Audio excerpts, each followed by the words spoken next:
My name is Susan. I'm 28 years old and I'm standing in my own living room watching my mother rifle through my mail like she owns the place. This is the fifth time this month I've come home to find her inside my locked apartment.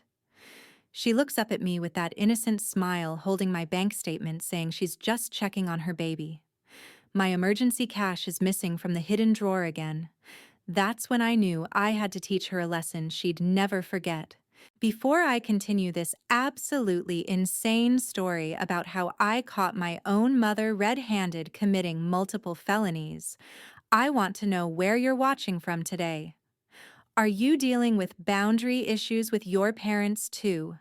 Please hit that like button if you've ever had family members who just don't understand the word no, and subscribe to hear more wild family drama stories. Trust me, what happens next will blow your mind, because my sweet mother turned out to be running a whole criminal operation and I have the footage to prove it. Looking back now, I should have seen the warning signs 6 months ago when this whole nightmare began. I had just finalized my divorce from Tom, and like any concerned mother, mine wanted to be there for me during a difficult time. The first incident seemed so innocent that I actually apologized to her for overreacting. I came home from work to find her in my kitchen making tea, and when I asked how she got in, she held up an old spare key I'd given her years ago when I first moved in. She said she was worried because I hadn't answered her 15 calls that day while I was in back-to-back meetings at work. I gently explained that I needed my space to heal and asked for the key back. She handed it over with tears in her eyes, making me feel like the worst daughter in the world for establishing such a simple boundary. 2 weeks later, after I'd changed all my locks and installed a new deadbolt, I found her inside again. This time, she was watering plants in my living room, which would have been thoughtful, except I don't own any plants. She'd brought them with her, apparently because my apartment looked too depressing without some greenery. When I asked how she got in this time, she casually mentioned that she'd become friends with George, our building superintendent, and he was such a sweet man who understood how mothers worry about their children. She'd convinced him that I'd been severely depressed and might hurt myself, so he'd let her in to check on me. I was mortified and furious, but she just patted my cheek and said, I'd thank her one day for caring so much. The third incident happened just a week after that, and this time I walked in to find my entire living room rearranged. My mother was standing in the middle of the chaos with her friend Barbara, both of them covered in dust from moving furniture. She explained that the feng shui of my space was all wrong, and that's probably why my marriage failed. According to her, my couch facing the window was inviting negative energy into my life. I stood there speechless as she explained how she'd also gone ahead and thrown out several items that were holding bad memories, including photos from my wedding and a lamp Tom's mother had given us. Barbara nodded along, adding that her daughter had done the same thing after her divorce and met a wonderful new man within 3 months. What started as intrusive but seemingly well-meaning behavior quickly escalated into something far more sinister. I began noticing small items going missing whenever she'd been in my apartment. First, it was just some cash from my wallet, maybe $20 or $30 here and there. When I mentioned it, she insisted I must have spent it and forgotten, suggesting that divorce stress was affecting my memory. Then jewelry started disappearing. Nothing too valuable at first, just some silver earrings or a bracelet I rarely wore. She'd always have an explanation ready, usually, that she was taking them to be cleaned or fixed as a surprise for me. The gaslighting intensified when I discovered she'd been telling my neighbors elaborate stories about my mental state. Mrs. Patterson from down the hall pulled me aside one day with such concern in her eyes, asking if I needed someone to talk to about my drinking problem. I was shocked, because I rarely drink maybe a glass of wine on weekends. Apparently, my mother had been telling everyone in the building that I'd been self-medicating with alcohol since the divorce, and she was desperately trying to get me help. The building manager, Mr. Gomez, started giving me pitying looks and once offered me a business card for his AA sponsor. When I confronted my mother about spreading these lies, she broke down crying, saying she was only trying to build me a support network because she worried I was too proud to ask for help myself. The real shock came when I had lunch with my sister Diane, who lives 3 hours away in Philadelphia. We hadn't seen each other in months due to our busy schedules, but something she said made my blood run cold. She casually mentioned how she'd had to change her locks recently because things kept going missing from her apartment, and she suspected her ex-boyfriend still had a key. When I probed further, she admitted that Mom had been visiting her a lot lately, always when Diane was at work claiming she was dropping off food or checking on her plants. Diane had been finding things moved around, personal documents disturbed, and cash missing from her drawer, where she keeps tips from her waitressing job. We looked at each other across the table as the horrible realization dawned on both of us that our mother was systematically violating our boundaries and stealing from us. I tried one more time to address this peacefully, scheduling a calm conversation with Mom at a neutral location, a coffee shop downtown. I practiced what I would say with my therapist, keeping my statements focused on how her actions made me feel rather than accusations. But the moment I started explaining that I needed her to respect my privacy, she transformed into a victim before my eyes. Tears streamed down her face as she reminded me of every sacrifice she'd made as a single mother after Dad left us when I was 10. She brought up every birthday party she'd organized, every school event she'd attended, every night she'd stayed up with me when I was sick.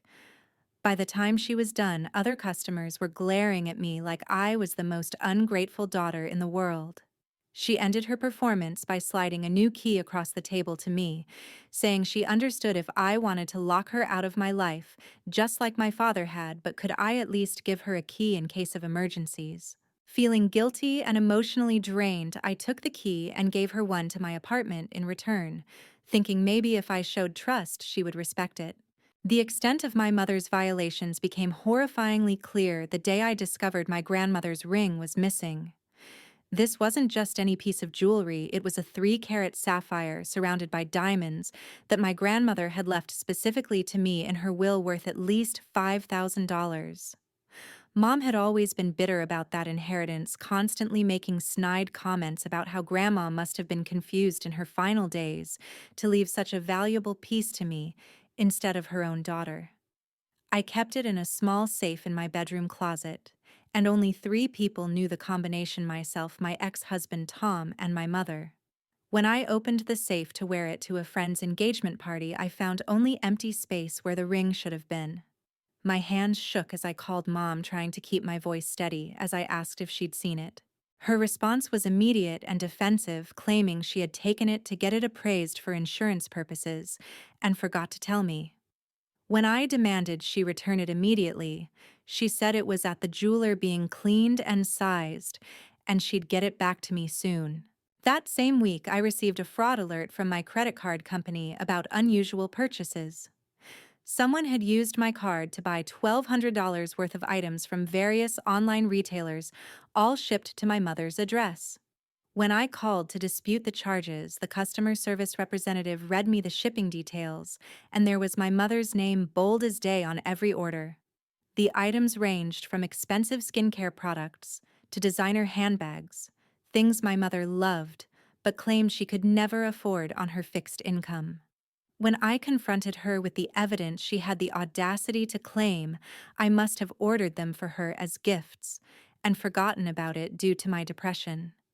She even suggested I see a neurologist because memory loss at my age wasn't normal. The violation of my privacy reached new depths when I realized she'd been going through my personal journals. I'd been keeping a diary since the divorce as part of my therapy, writing down my most intimate thoughts and fears. One day, I noticed pages were missing, specifically the ones where I'd written about considering a restraining order against her. The remaining pages had smudges and fingerprints that weren't mine, and some entries had tiny pencil marks in the margins like someone had been taking notes. Even worse, my therapist, Dr. Martinez, called to confirm our appointment and mentioned she was glad I'd decided to share my journal with my mother as part of family therapy. I had done no such thing. Mom had called my therapist pretending to be me, claiming we'd discussed sharing the journal as part of healing our relationship. My breaking point came when I discovered she'd stolen my private medical records. I'd been seeing a psychiatrist for anxiety medication after the divorce, something I'd kept private from my family because of the stigma. The papers detailing my diagnosis, medication, and session notes were missing from my filing cabinet. 2 days later, my Aunt Rose called me, voice dripping with fake concern, asking about my mental health struggles and offering to pray for my recovery from severe clinical depression and borderline personality disorder, neither of which I'd been diagnosed with. My mother had not only stolen my records, but was misrepresenting my health information to family members, building a case that I was unstable and needed supervision. I attempted multiple interventions hoping to resolve this without destroying our family. First, I reached out to Aunt Rose Mom's older sister thinking she could talk sense into her. We met for coffee, and I laid out everything with evidence: the stolen items, the break-ins, the false stories about my mental health. Aunt Rose listened patiently, nodding sympathetically, then patted my hand and said, "Divorce really does terrible things to people's minds, and it was natural I'd feel paranoid and lash out at the person who loved me most." She promised to talk to Mom about giving me more space while I worked through my issues with professional help. I left that meeting feeling more gaslit than ever. Next, I organized a family intervention with my siblings. Diane drove down from Philadelphia, and we managed to get our brother Michael to fly in from Chicago. We sat Mom down in Diane's hotel room thinking neutral territory would help. We'd prepared what to say, had examples ready, even printed out bank statements showing the fraudulent charges. Mom listened to everything with a serene smile, then responded with a masterful performance. She spoke about how painful it was to watch her daughters struggling after failed relationships, how she only wanted to help, but clearly was going about it wrong. She apologized for caring too much, for being too involved, for not recognizing that we were grown women who needed independence. By the end, Michael was comforting her, shooting us disapproving looks for making Mom cry. He pulled me aside later, saying I was overreacting and that Mom was just lonely and trying to feel needed. He refused to believe the evidence saying financial records could be misinterpreted, and that Mom had probably just borrowed things without asking, which wasn't really stealing from family. The situation reached a crisis point when Mom's interference began affecting my career. I worked as a marketing manager at a tech startup, a job I'd worked hard to get after years of climbing the corporate ladder. One morning, my boss Sandra called me into her office with a concerned expression. My mother had called the office multiple times, identifying herself as my emergency contact and expressing worry about my ability to handle stress. She'd told Sandra that I was going through a mental health crisis and might need reduced responsibilities or time off. She'd even suggested that the long hours were contributing to my instability. Sandra, being a good boss, wanted to support me but was now questioning whether I could handle the upcoming product launch I was supposed to lead. She gently suggested I take some time to focus on my health, maybe work from home for a while, and we could revisit my role after I felt better. I was furious and humiliated. This promotion opportunity I'd been working toward for 2 years was slipping away because of my mother's lies. When I confronted Mom that evening, she was completely unrepentant. She said she was protecting me from burning out, that she could see I was struggling, even if I couldn't admit it. Then she dropped a bombshell that made my blood run cold. She'd been in contact with Tom, my ex-husband.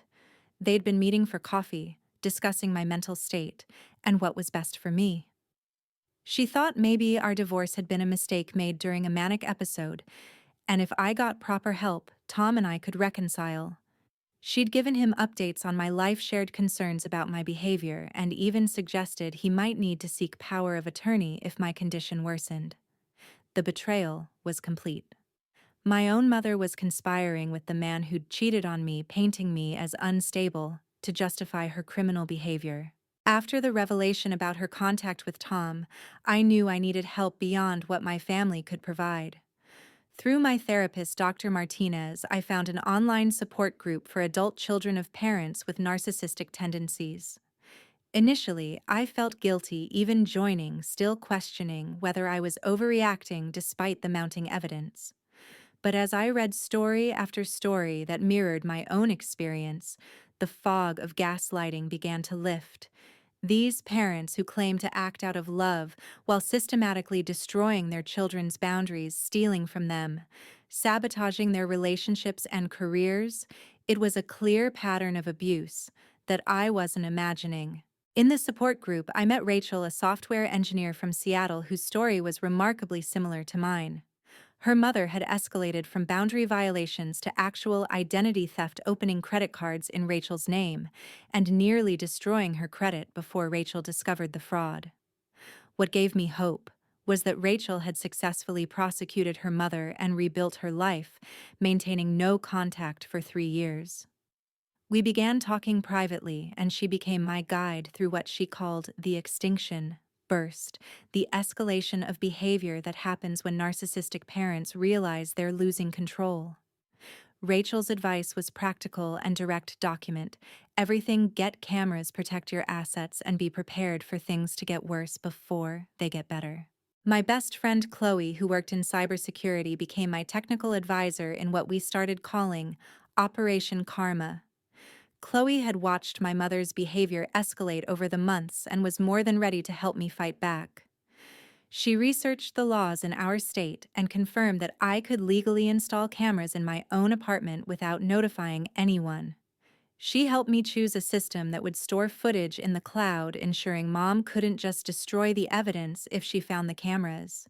We spent a weekend installing tiny cameras in strategic locations, one facing the front door, another covering the living room, one in my bedroom, and one with a view of my home office where I kept important documents.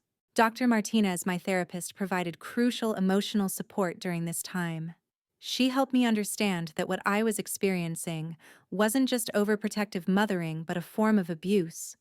She validated my feelings and helped me work through the guilt that came with taking action against my mother. She also prepared me for the psychological warfare that was likely to come, teaching me techniques to stay grounded when Mom tried to gaslight me. Most importantly, she helped me see that protecting myself wasn't cruel or ungrateful. It was necessary for my survival and sanity. The plan began to form during late-night strategy sessions with Rachel and Chloe. Rachel suggested using my mother's greed against her, creating a temptation she couldn't resist that would expose her true intentions. Chloe proposed we create a digital trail of breadcrumbs, false information that would lead Mom exactly where we wanted her. The goal wasn't revenge, I told myself, but irrefutable proof that would force my family to see the truth and give me grounds for a restraining order that no judge could deny. The preparation phase took 3 weeks of careful work.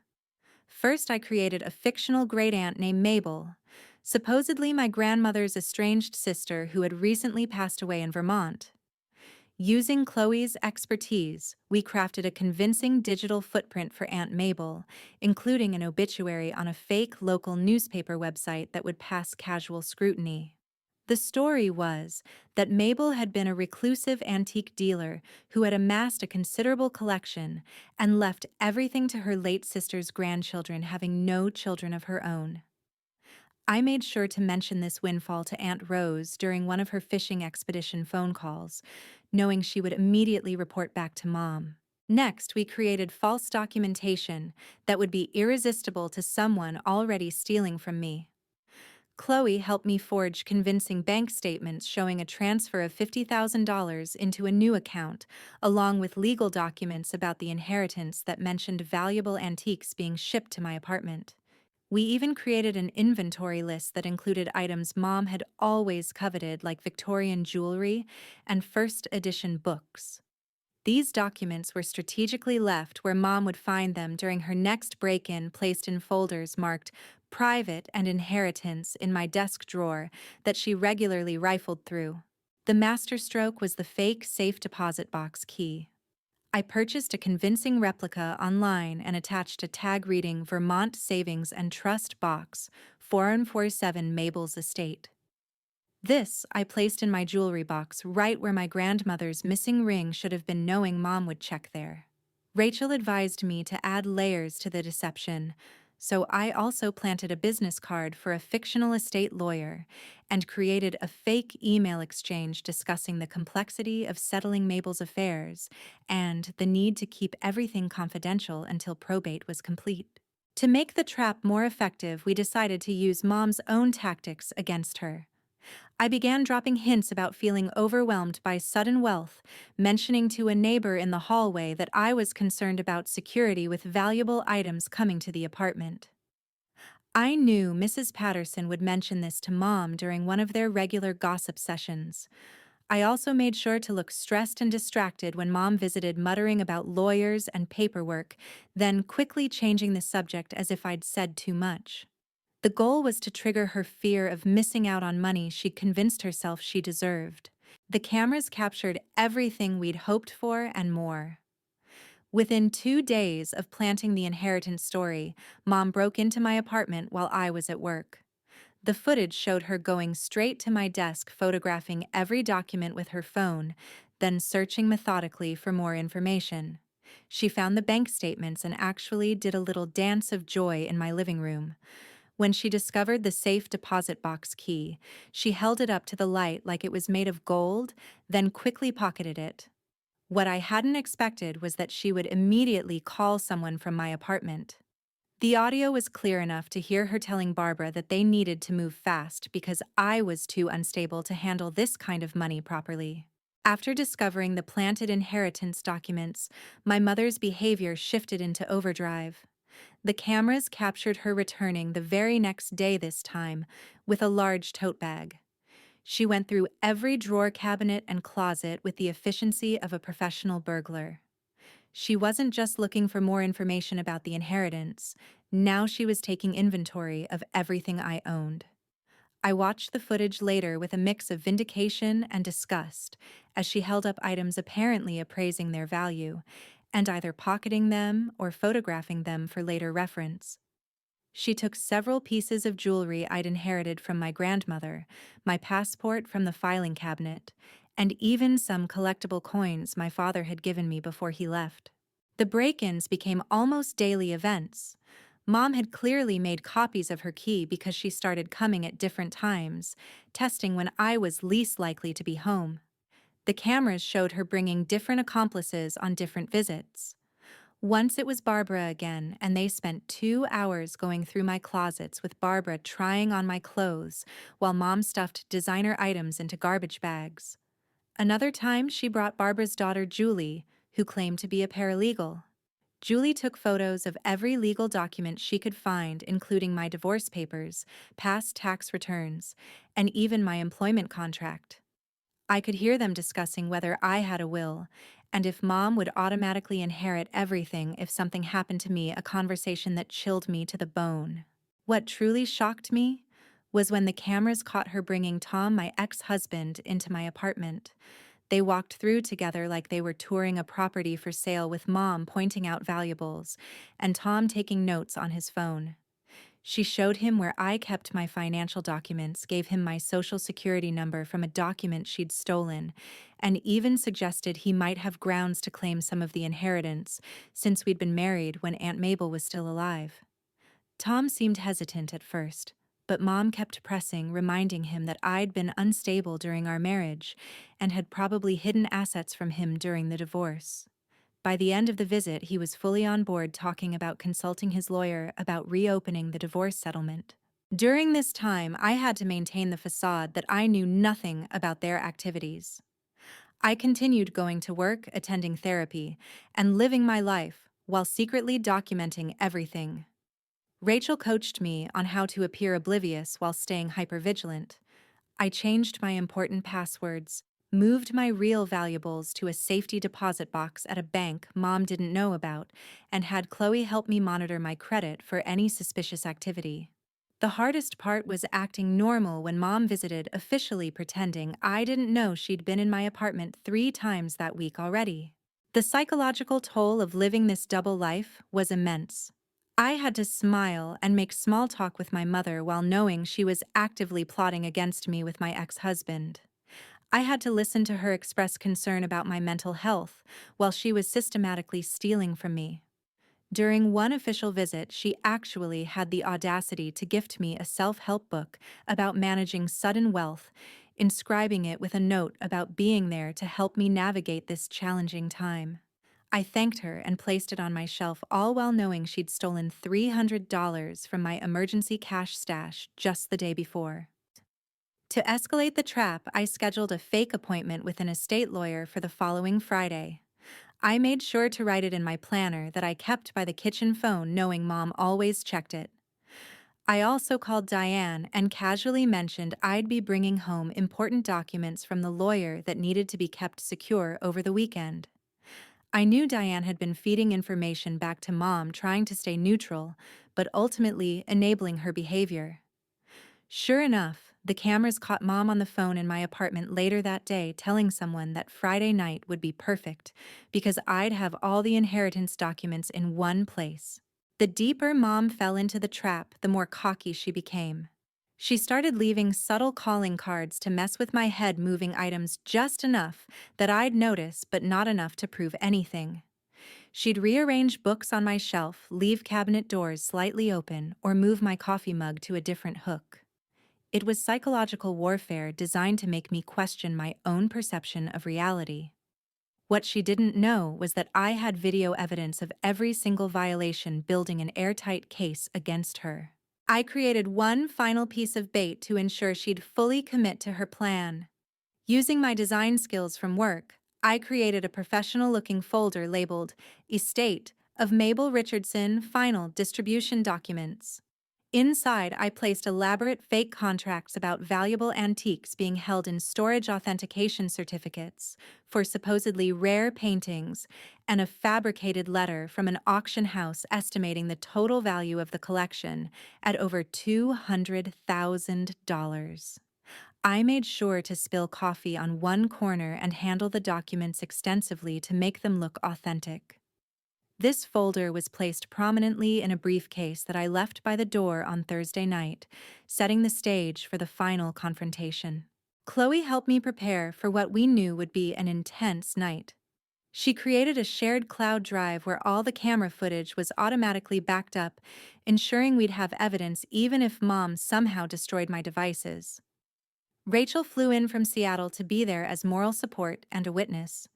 We arranged for building security to be on alert, though we didn't tell them exactly what we expected to happen. I also reached out to a lawyer who specialized in family law and criminal cases, putting him on standby for what we all knew was coming.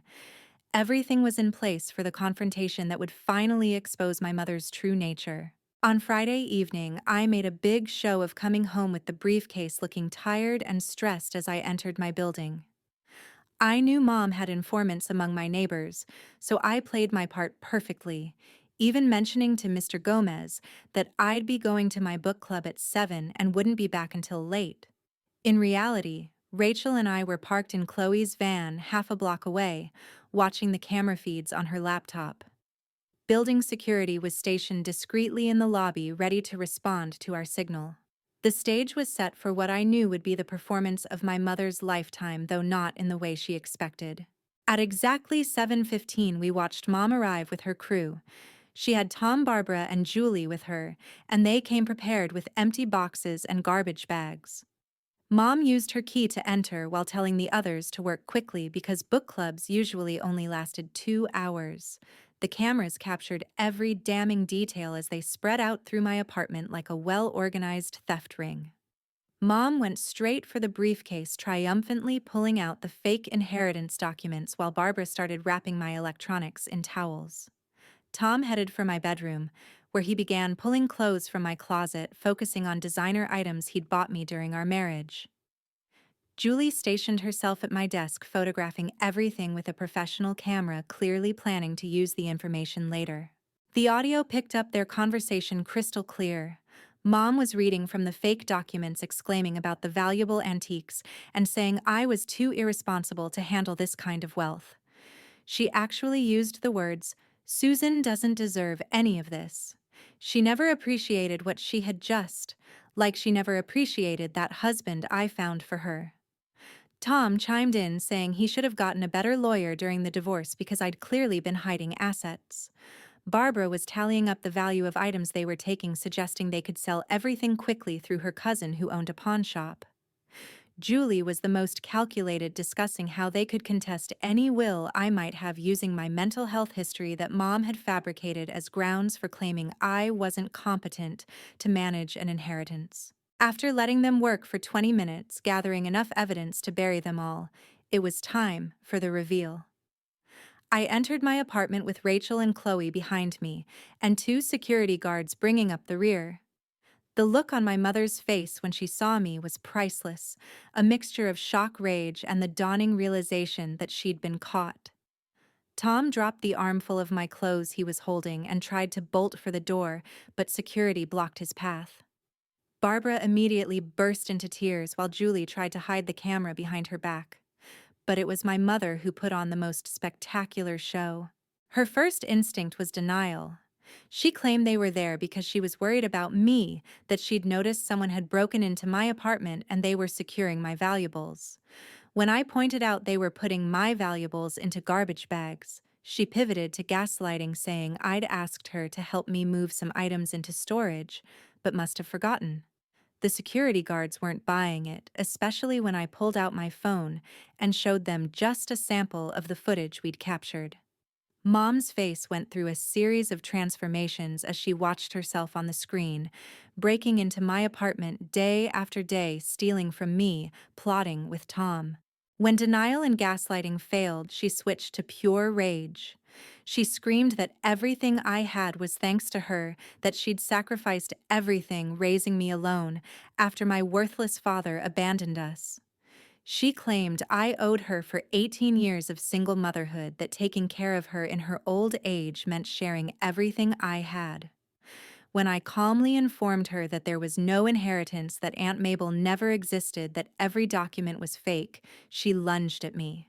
Security had to physically restrain her as she shrieked that I was a pathological liar trying to frame her, that I needed to be institutionalized.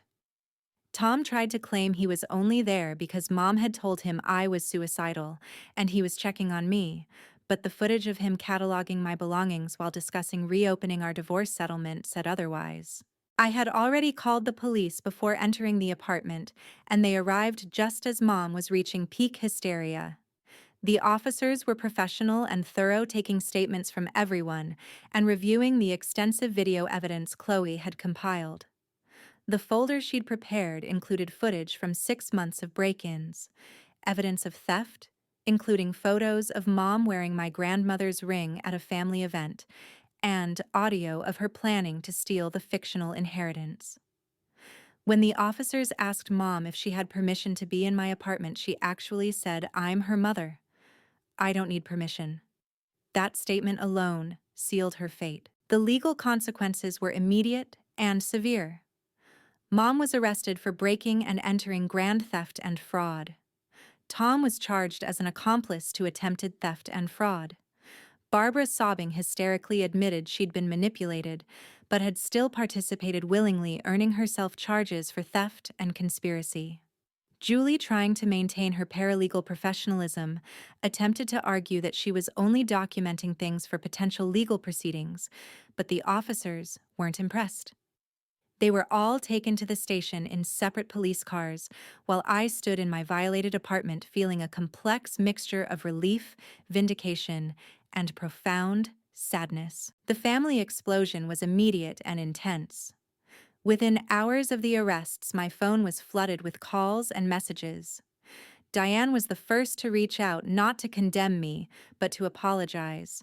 She broke down crying, admitting that Mom had been doing the same thing to her for years, but she'd been too scared and guilt-ridden to confront it. She revealed that Mom had stolen over $10,000 from her over the past 3 years, always with elaborate justifications about needing money for medical bills or car repairs that turned out to be lies. Diane had been slowly building her own evidence file but hadn't found the courage to act. My actions had finally given her permission to acknowledge the abuse she'd been enduring. Michael's reaction was more complex. Initially, he was furious, calling me from Chicago to scream about how I'd humiliated our mother and torn the family apart. But as the evidence became public through the legal proceedings, his tone shifted. He called back a week later, his voice subdued, to admit he'd been wrong. He revealed that Mom had been hitting him up for loans for years, always with promises to pay back that never materialized. He'd written it off as helping family, but seeing the systematic nature of her theft from Diane and me made him realize he'd been another victim of her manipulation. The golden child status he'd enjoyed had come at the price of financial exploitation he'd been too proud to acknowledge. The extended family chose sides quickly and vocally. Aunt Rose led the charge in defending Mom, creating a twisted narrative where I was an ungrateful daughter who'd entrapped my poor mother. She started a Facebook campaign portraying Mom as a victim of elder abuse, conveniently ignoring that Mom was only 58 and in perfect health. She shared old photos of Mom as a struggling single mother, writing long posts about how I'd forgotten where I came from. Other relatives who had benefited from Mom's stolen largesse over the years joined the chorus, painting me as a selfish daughter who valued money over family. But unexpected support came from corners I hadn't anticipated. My father, who I hadn't spoken to in years, reached out after hearing about the situation through mutual acquaintances. He revealed that one of the reasons he'd left was Mom's pathological relationship with money and boundaries. He'd caught her stealing from his wallet, going through his work documents, and even attempting to access his pension fund by forging his signature. When he'd confronted her, she'd used the same tactics, threatening suicide, claiming he was abusive, telling everyone he was mentally unstable. He'd left, not because he didn't love us, but because staying would have meant enabling her behavior or facing false accusations that could have ruined his life. This revelation recontextualized my entire childhood and helped me understand that I wasn't the first person Mom had victimized. Even while facing criminal charges, Mom continued her campaign of retaliation. She couldn't contact me directly due to the restraining order, but she found ways around it. She created fake social media accounts to message my friends, telling them I was having a mental breakdown and needed intervention. She posted on neighborhood watch groups that I was a danger to myself and others, forcing me to get lawyers involved to have the posts removed. The most disturbing development was when she started a GoFundMe campaign claiming she was a homeless senior citizen abandoned by her wealthy daughter. She raised $3,000 before the platform shut it down for fraud, when I provided evidence of her criminal charges and the fact that she owned her own home. She recruited flying monkeys from her church community, people who didn't know the full story, but believed her tale of persecution. They would approach me in public at the grocery store or coffee shop to tell me about honoring thy mother and father. One particularly bold church lady followed me to my car to lecture me about forgiveness while I loaded my groceries. These encounters were exhausting and sometimes frightening, especially when they happened at night, or when I was alone. I had to vary my routines, shop at different stores, and sometimes have friends accompany me on errands. The legal process was both validating and draining. Mom's lawyer initially tried to paint her actions as misguided maternal love, arguing that she genuinely believed I was mentally unstable and was trying to protect my assets. This narrative fell apart when prosecutors presented the full scope of evidence: systematic theft from multiple victims over years, forged documents, stolen identities, and recorded conversations planning crimes.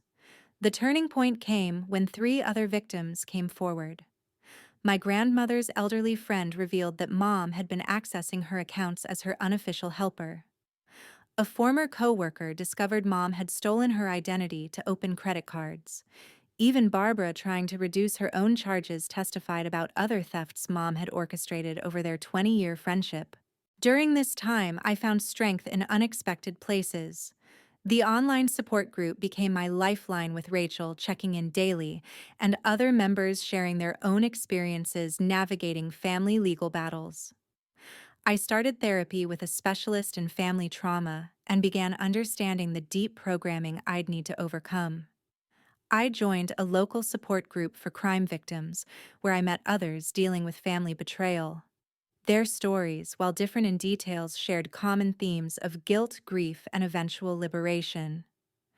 I wasn't alone in choosing my own safety over toxic family loyalty. I also began documenting my experience publicly, starting a blog called Breaking the Cycle.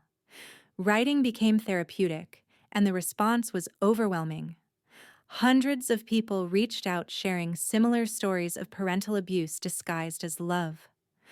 I received messages from adult children who had endured years of theft, stalking, and harassment from parents who felt entitled to their lives. Many were still trapped, afraid to take action because of family pressure or internalized guilt. These connections transformed my personal nightmare into a mission to help others recognize and escape similar situations. The judge's verdict came down 6 months after that night of confrontation. My mother received 2 years of probation, 300 hours of community service mandatory therapy, and was ordered to pay restitution totaling $35,000 for everything she'd stolen over the years. She was also banned from contacting me, Diane, or any of the other victims. The restraining order was made permanent, extending to a 500-foot radius around my home and workplace. While part of me wished for harsher consequences, my lawyer assured me this was actually a significant outcome for a first-time elder offense, especially given Mom's ability to garner sympathy. Tom received 6 months probation and had to pay $5,000 in restitution for items he'd taken. More importantly, for me, his involvement gave me grounds to revisit our divorce settlement. My lawyer successfully argued that his participation in crimes against me violated the good faith clause of our original agreement. Barbara received community service and probation, while Julie was sentenced to probation and had her paralegal certification suspended. The real punishment for all of them was the public nature of the case. Local news picked up the story of the elaborate inheritance scam, and their names became associated with elder fraud in online searches. Mom violated the restraining order within a month of sentencing. She showed up at my workplace with flowers and a tearful apology, claiming she'd had a religious awakening and needed my forgiveness to move forward. Security escorted her out, but the damage was done. My colleagues looked at me differently, and whispers followed me through the halls. The violation sent her to jail for 30 days, and surprisingly, this seemed to finally break through her delusion that she could manipulate her way out of consequences. The letters from jail were pathetic, cycling between rage, self-pity, and brief moments of what might have been genuine reflection. My healing journey was neither linear nor easy. I struggled with complex grief, mourning not just the mother I had, but the mother I'd never had. Therapy helped me understand that the woman who broke into my apartment was the same woman who'd raised me, just without the mask. I processed memories from childhood with new understanding, the times she'd gone through my backpack and diary, claiming to be protecting me the way she'd isolated me from friends she deemed bad influences, the guilt trips that trained me to prioritize her emotions over my own needs. The theft and stalking were escalations of behavior that had always been there. Building a new life meant creating boundaries I'd never been allowed to have. I moved to a new apartment building with better security, one where Mom had no connections or flying monkeys. I changed jobs, finding a position at a company that understood my situation and supported my need for privacy. Dating felt impossible at first, but eventually I met David, a fellow survivor of family trauma, who understood why I might panic if someone moved my things or asked too many questions about my family. Our relationship was built on mutual respect for boundaries and hard-won personal autonomy. Diane and I grew closer through shared healing. We started a weekly video call that became our lifeline, processing memories and supporting each other through triggers. We discovered that Mom had pit us against each other throughout our lives, telling each of us that the other was the favored child, while extracting resources from both. United, we were able to piece together the full picture of our upbringing and support each other in maintaining no contact. We even took a vacation together to celebrate 1 year of freedom, something we'd never have been allowed to do under mom's control. My work with breaking the cycle evolved from a personal blog to a resource platform. I partnered with domestic violence organizations to create guides for adult children dealing with parental abuse. We developed safety planning templates, legal resource lists, and emotional support strategies.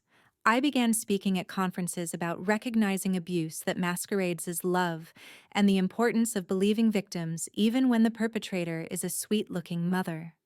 The platform now helps thousands of people recognize that they have the right to safety and autonomy regardless of family ties. The most profound realization came during a therapy session 2 years after the confrontation. Dr. Martinez asked me to describe my life without the constant invasions, thefts, and gaslighting. As I talked about my peaceful mornings, my secure home, my authentic relationships, I began crying. But they weren't tears of sadness. They were tears of relief and joy. I had broken the cycle. My future children, if I chose to have them, would never know a grandmother who picked locks and stole their birthright. They would never learn that love meant having no privacy or autonomy. They would grow up knowing that boundaries are healthy and that real love respects rather than invades. The last time I indirectly heard about my mother was through a mutual acquaintance who mentioned she'd moved to Florida to live with Aunt Rose. Apparently, she tells people she has no children, that we abandoned her after taking everything she had. It's a narrative that probably brings her comfort, and I'm content to let her have it. My story, the true story, has helped hundreds of others recognize their own abuse and take steps toward freedom. Every message from someone who finally changed their locks, filed a police report, or simply recognized that they deserved better makes every moment of pain worthwhile. Today I live a life my mother would find unrecognizable. I have genuine friendships based on mutual respect. My home is my sanctuary where everything stays exactly where I put it. My valuables, both material and emotional, are secure. I sleep through the night without worrying about who might be going through my things. This peace, this freedom, this ability to simply exist without constant violation, these are the real inheritance I claimed for myself. To anyone watching who recognizes their own story in mine, who has a parent that claims love while stealing your peace, your possessions, and your sense of reality, know that you deserve better. Love doesn't pick locks. Love doesn't steal. Love doesn't require you to sacrifice your safety and sanity. Breaking free might mean losing family members who choose the abuser over the truth. It might mean facing criticism from a society that romanticizes parental bonds regardless of toxicity. But on the other side of that pain is a freedom you can't imagine while you're still trapped. You deserve to own your own life, and taking it back isn't selfish, it's necessary. Thank you so much for listening to my story today. If you're dealing with similar boundary violations from family members, what steps have you taken to protect yourself? Please share your experiences in the comments below. Your story might help someone else recognize their situation. If this video resonated with you, please hit that like button and consider subscribing for more content about breaking cycles of family dysfunction and building healthy boundaries. Share this video with anyone who might need to hear that they're not crazy for wanting privacy and respect from their own family. Remember, you deserve to feel safe in your own home and protecting yourself from anyone who violates that safety. Even your own mother is not just your right, but your responsibility. Until next time, stay strong and keep those boundaries firm.